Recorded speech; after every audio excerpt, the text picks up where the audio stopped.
Well, good morning, Embrace. If I haven't had the chance to meet you personally, I'm Holly. I'm part of the staff team here. And whether you're joining us in person at one of our campuses or at one of our network churches or online in your own home, we are glad that you're here worshiping with us today. Okay, so a couple weeks ago, I went to the doctor, and it was just a standard checkup. And the nurse calls my name. She takes me back into the exam room, and she hands me a piece of paper. Well, she called it a robe. But in my definition, if it can be torn in two without any effort, it is a piece of paper, not an article of clothing. And she gives me this robe, and she tells me that I want you to put it on, but Holly, be sure that you don't tie it closed. Okay. So I looked at her and I said, so let's just be honest. The only thing you're allowing me to cover is my shoulders, because we all know that's the most vulnerable part of a doctor exam.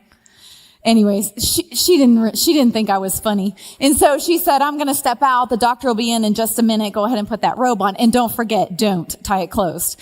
And so she left, and I started to get changed. And something about me like freaks out in that moment. Do you guys do this? Like, do you wonder what's the time limit from the time the nurse leaves till the doctor comes in? Like, is there a national standard limit that we don't know about that we have? Like, because it's already a vulnerable situation.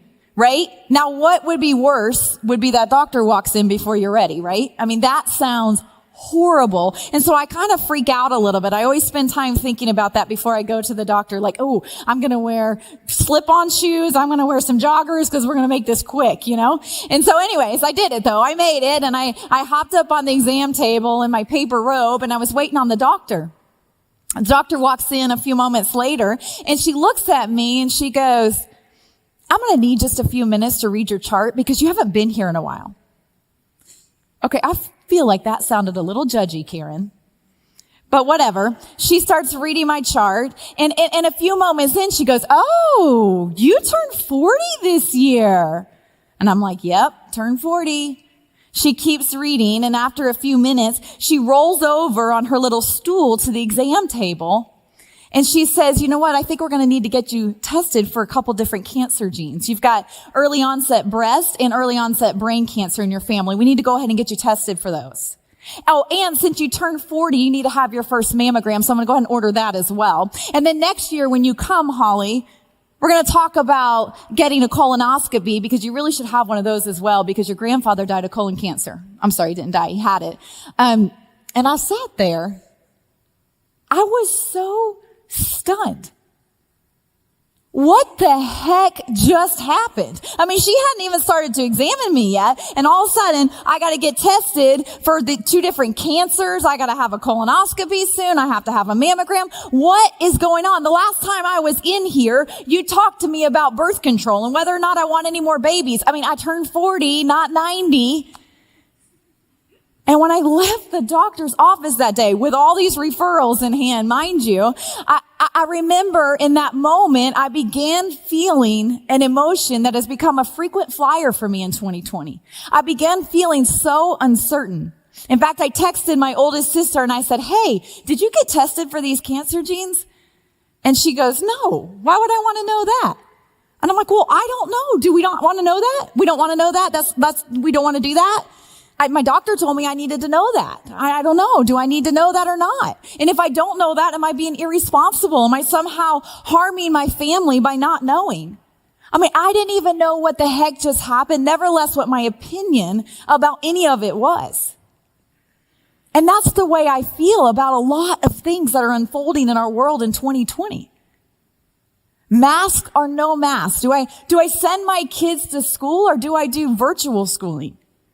Is church as we know it over, or is this the beginning of a great revival? Elections, I mean, that one word alone makes most of us feel uncomfortable and uncertain. And I find myself just not even wanting to talk about these things because truthfully, I'm afraid I'm going to change my mind. I feel like I'm one article away from changing my mind. And who knows if that article is even true? But see, that's what uncertainty does to us. It makes us flip-flop. It makes us vulnerable to other people's opinions. It makes us very nervous about the future, and it often leaves us wondering, where is God in the middle of all of this?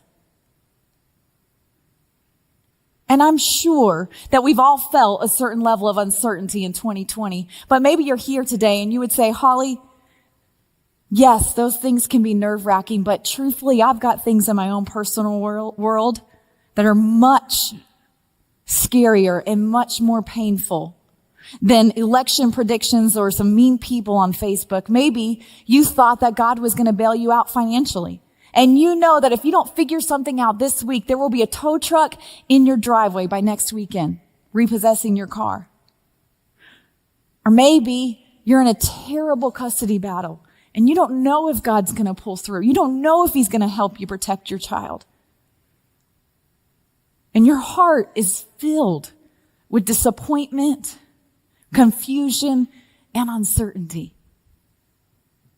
That is the state most of us are in. And I think that what is so hard about uncertainty is it's the not knowing when these painful things in our lives are going to end, right?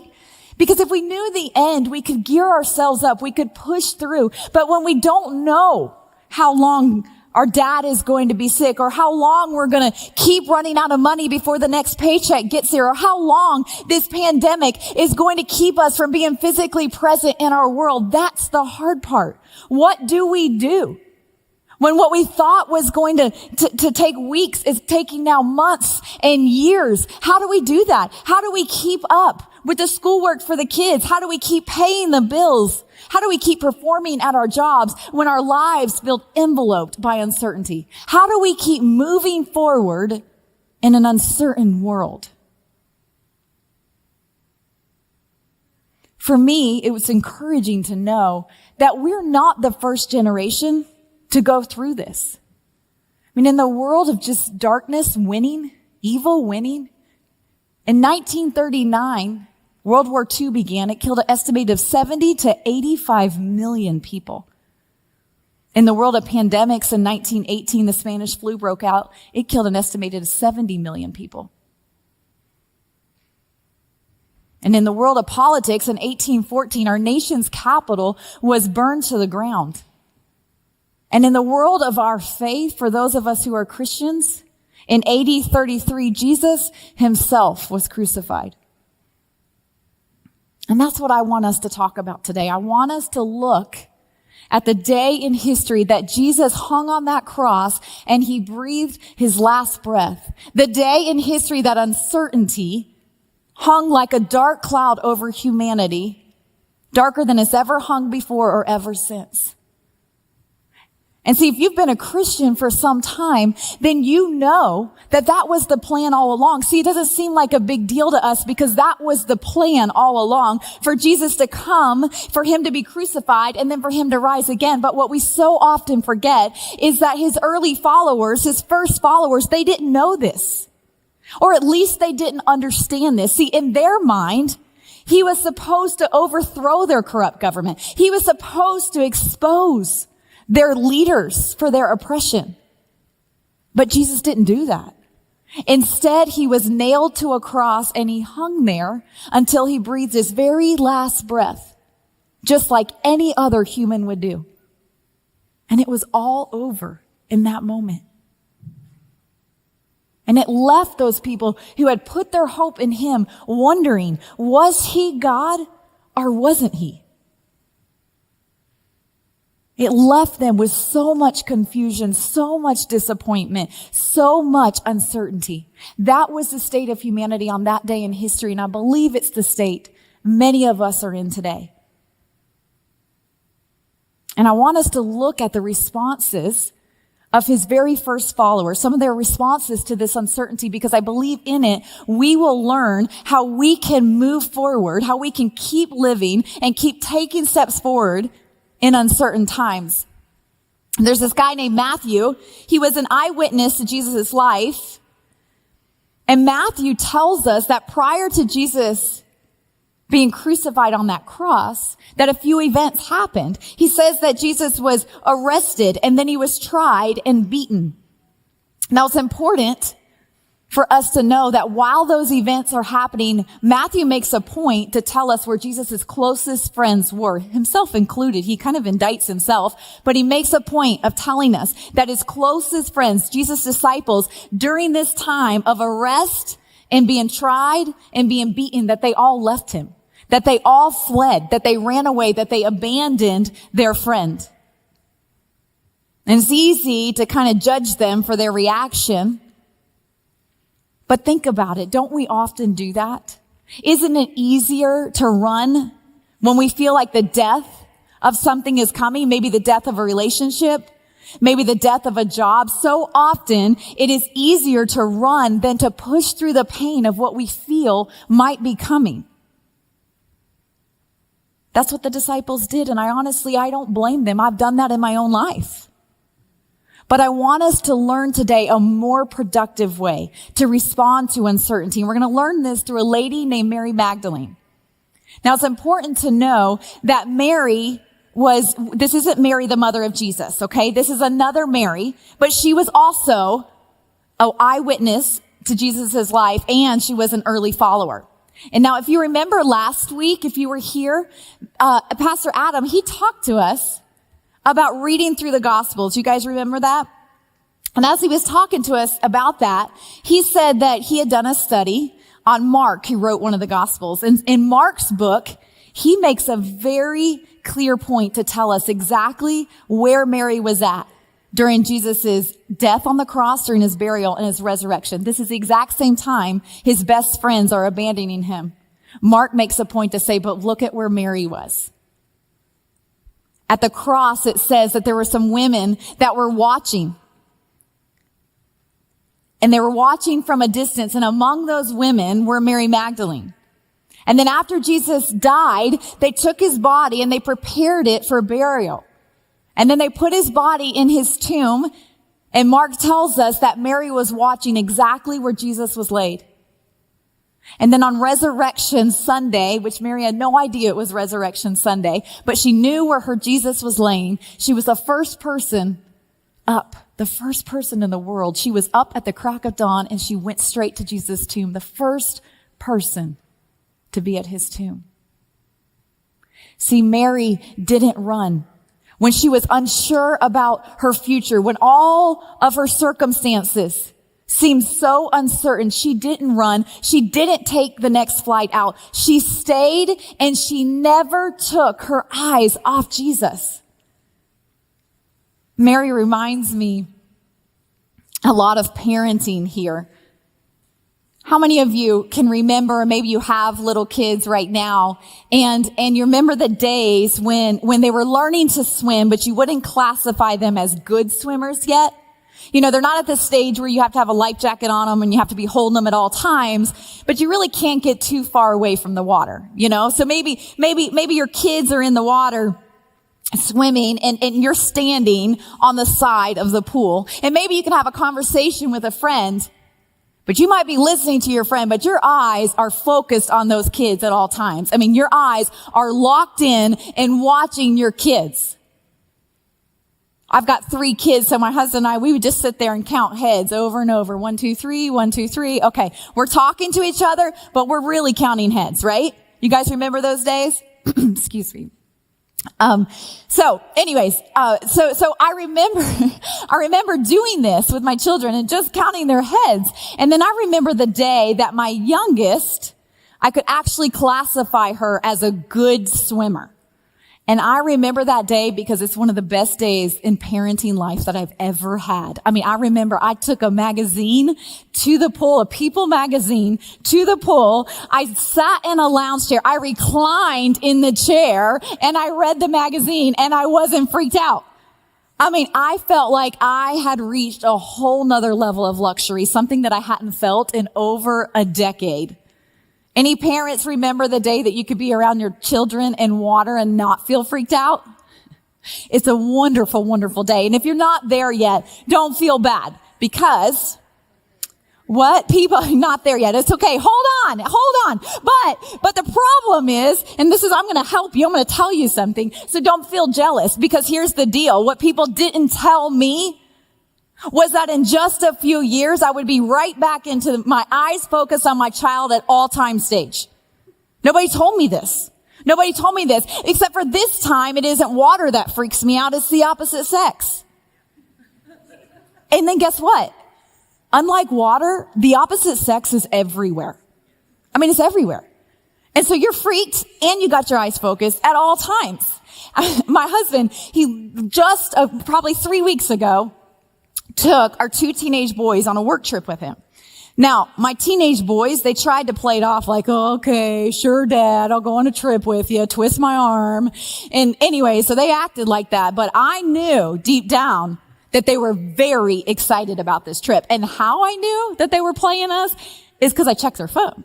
And I knew that they were snapping with some cute girls that were in the same location where my husband was going. And so, although they were playing it cool, I was on to them. And within a couple days, I texted my husband. I said, hey, how's it going up there?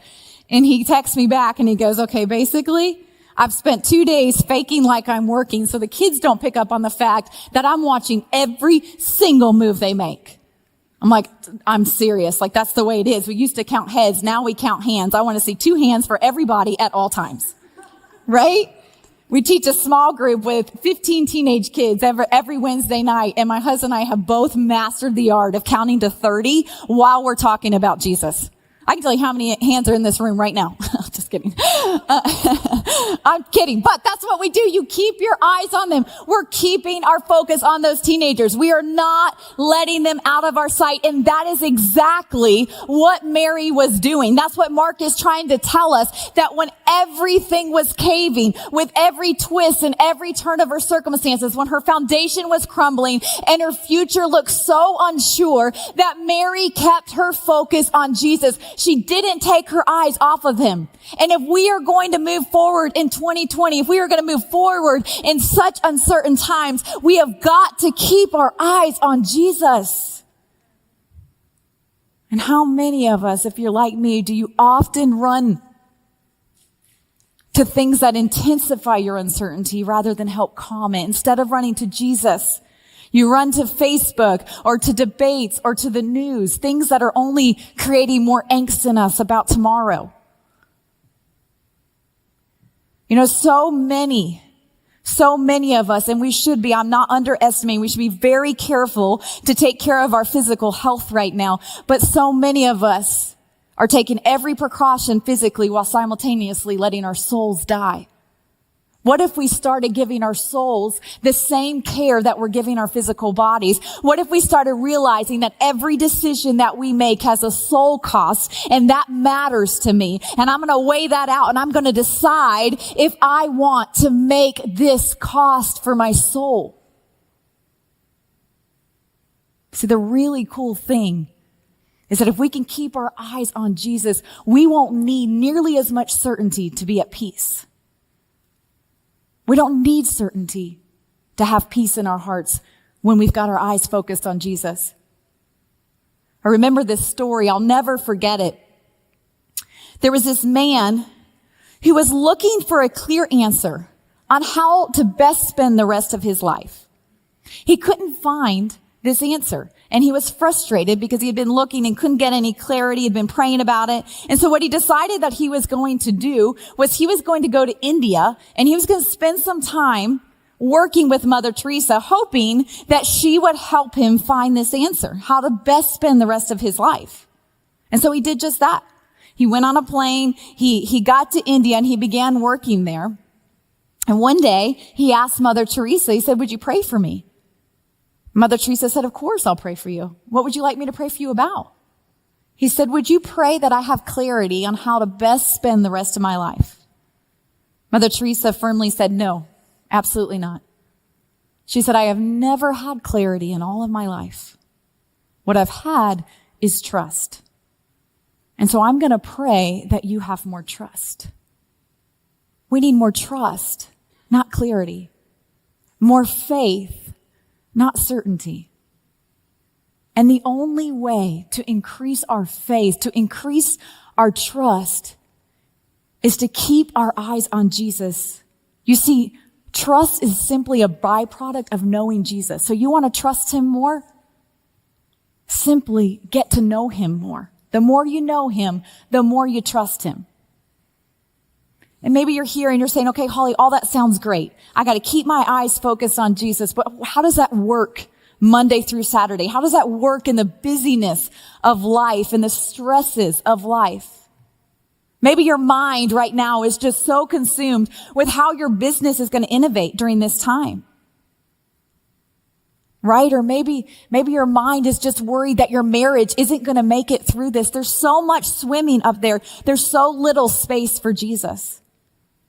I get that. I've been there. And can I just tell you what I do? I just ask myself this one simple question. Holly, when was the last time you felt God's presence?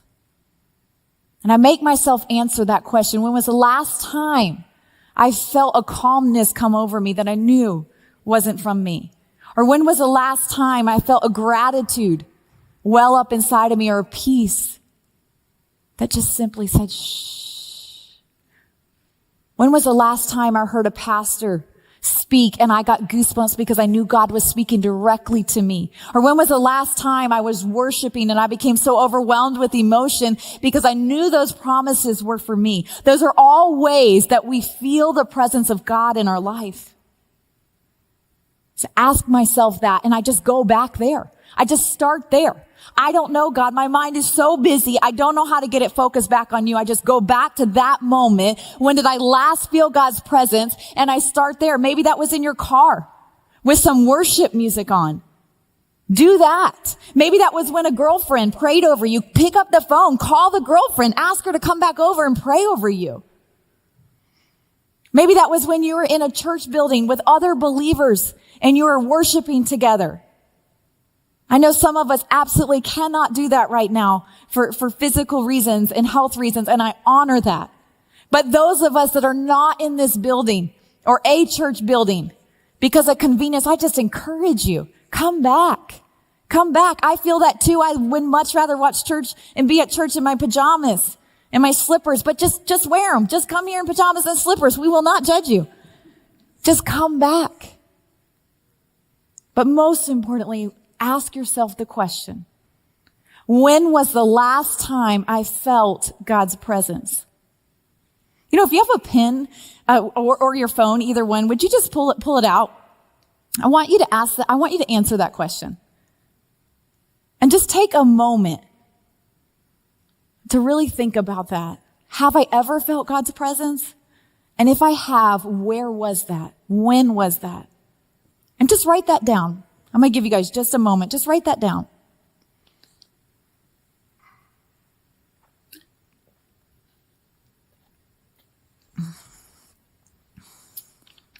Whatever you wrote down, go back. Start there. Now, not only does Mary teach us that in order to move forward in uncertain times, we need to keep our eyes on Jesus, but she shows us another way that we can move forward. Matthew tells us about this in his book. And he tells us that on that first Easter morning, but remember, nobody knew it was Easter yet. So Mary gets up on the first day of the week and she decides, I'm going to go down to the tomb where I last saw Jesus laid, and I'm going to put some spices, which was custom for the day. I'm going to put some spices on his body. That's what she was expecting to do. She was up at the crack of dawn. Matthew tells us that she took some friends and they went down to the tomb. And when they got to the tomb, to their surprise, there was an angel there. And the angel says to Mary, "Do not be afraid, for I know that you are looking for Jesus who was crucified. He is not here. He is risen, just as he said. I want you to come and see the place where he lay." Now, if you were to continue reading, you would find that Mary didn't quite know what to believe at this point. She was very unsure, uncertain about the circumstance. She didn't know if this angel was telling the truth or if this was all a cover-up for someone stealing Jesus' body. But even though she was unsure, look at what the Bible tells us Mary did. The angel says to Mary, "Go quickly, tell the disciples that he is risen from the dead." And then look what she does. So the women hurried away from the tomb, afraid yet filled with joy, and ran to tell his disciples. She was scared. She was unsure, and yet she still ran to tell the disciples. I love that Matthew tells us that she was afraid yet filled with joy. What does that feel like? What does that mean, that she was afraid yet filled with joy? My daughter taught me what that feels like. A few years ago, my family, we moved to a new city. And so my kids had to change schools mid-year. And I remember the night before they were starting at this new school, I asked my daughter, I said, "Hey, Annie, how do you feel about starting school tomorrow? Are you excited to meet to meet a new teacher? Are you excited to make some new friends?" She thought about it for a minute or two, and then she comes back into my room and she goes, "Mom, is happy scared a thing? Because I think I feel happy scared about it." That is exactly how Mary felt. She was afraid, yet filled with joy. She was happy, scared. And if we are going to move forward in uncertain times, we have got to take some happy, scared steps. You know what I think happy, scared steps are? I think they're steps in the right direction. The next thing that you know is the right thing to do. In the right vicinity, I'm going to step that way with no guarantee of the outcome. I'm hopeful, but I have no guarantee. So this could go terribly wrong, or it could go great. I don't know. But I'm going to take a step. And we've got to start taking some happy, scared steps. They don't even have to be big steps. What's one happy, scared step you could take? I mean, maybe it's as small as initiating a conversation with your spouse or your significant other. Maybe it's turning in that resume that's been on the corner of your desk for a month. Maybe a happy, scared step for you is to join a small group and start doing life with some people. Maybe it's to start speaking up for an injustice you are witnessing. Maybe a happy, scared step for you is as small as getting out of bed and making it in the morning so you don't get back in. You see, Mary teaches us that uncertainty is no excuse to stop stepping. We can be scared and keep stepping. And as the band joins me on stage, I want you to pull out that pen again or that phone that you wrote down where you last felt God's presence. And I want you to ask yourself one more question. What is one happy, scared step that I can take this week? It doesn't matter how big or how small it is. Just one step that you can take this week. I want to give you just a moment to think about that.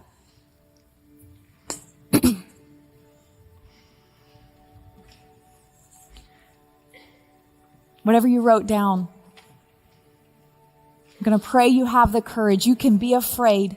You can be scared. You can be uncertain. And yet you can keep stepping. And I couldn't help but spend some time daydreaming this week about what was swimming in Mary's mind as she was running to those disciples. I mean, for Matthew to tell us that she was afraid yet filled with joy tells me that she had to be wavering between elation at the possibility that what this angel said was true and her Jesus had risen from the dead, and afraid, freaked out that all of this was just a simple cover-up for someone stealing Jesus' body. She was afraid yet filled with joy. She was wavering between hope and fear. And she probably said to herself, "Where is Jesus? Where is my Jesus? I'm so scared. I'm so afraid. This entire scenario has been one nightmare after another. Where is Jesus?" And maybe she even asked herself, should I even bother going and telling these disciples? I mean, they were his best friends and they all abandoned him. And maybe they abandoned him because they knew something about him that I didn't know. Maybe she wondered, maybe that the disciples knew that Jesus wasn't really who Jesus said he was, and they were already onto that, and she wasn't. And I am sure if her mind worked anything like mine, she must have run around that mental cul-de-sac of uncertainty and played out worst case scenarios a few different times. And I'm certain as she did that her steps slowed down. Maybe she even stopped. Maybe she even turned around and started walking towards her home. You see, Matthew tells us that what he witnessed when he saw Mary, that she was running, that she ran to the disciples. So what that tells me, that even if she ran around that cul-de-sac of uncertainty, even if her steps slowed, at some point her thinking shifted. At some point she stopped wading through the muddy waters, trying to figure out things she didn't have the answers to, and she started focusing on some things that she already knew. And see, she was an eyewitness to Jesus' life. She knew some things about Jesus. She knew from personal circumstance that Jesus took broken people and he made them whole. She knew that he healed people of their mental illnesses. She knew that he made the lame walk, the blind see. She watched him feed 5,000 people from just a few fish. She knew some things about her Jesus. And I can't help but think with every time that she reminded herself of something that she already knew about Jesus, that her hope rose, and that her steps quickened.